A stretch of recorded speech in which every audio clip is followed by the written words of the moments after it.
KGF இந்த ஒரு பெயர் போதுமே ரசிகர்களுக்கு உடம்பு முழுக்க கூஸ்பம்பு தான். அந்த KGF புகழ் நடிகர் யஷ் நடிப்பில் இயக்குனர் கீது மோகன்தாஸ் இயக்கத்தில் படு பிரம்மாண்டமாக உருவாகி வரும் படம்தான் டாக்ஸிக். இந்த படத்துக்கான எதிர்பார்ப்பு இந்திய சினிமா லெவல்லையே உச்சத்தில் இருக்கிறது. அதுவும் இந்த படத்தில் மொத்தம் 5 நாயகிகள் நடித்திருக்கிறார்கள் என்ற தகவலே ரசிகர்களை செம்ம ஷாக் அடிக்க வைத்திருக்கிறது. இந்நிலையில் தற்போது டாக்ஸிக் படத்தை சுற்றி ஒரு மாஸ் அப்டேட் இணையத்தில் தீயாய் பரவி வருகிறது. அது என்னன்னா, யஷ் மற்றும் நயன்தாரா வாங்கும் சம்பளம்.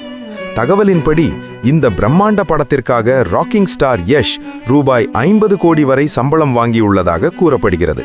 அதேபோல் இந்த படத்தில் செம்ம வெயிட்டான கதை திரும்பும் முக்கிய கதாபாத்திரத்தில் நடிக்கும் லேடி சூப்பர் ஸ்டார் நயன்தாரா இந்த ஒரே படத்திற்காக ரூபாய் 12 கோடி முதல் ரூபாய் 18 கோடி வரை சம்பளம் பெற்றிருக்கிறாராம். மேலும் இந்த சேனலை நீங்கள் சப்ஸ்கிரைப் பண்ணி வச்சுங்க. ஃபியூச்சரில் கண்டிப்பாக யாரும் நல்லா மணி வின் பண்ணலாம்.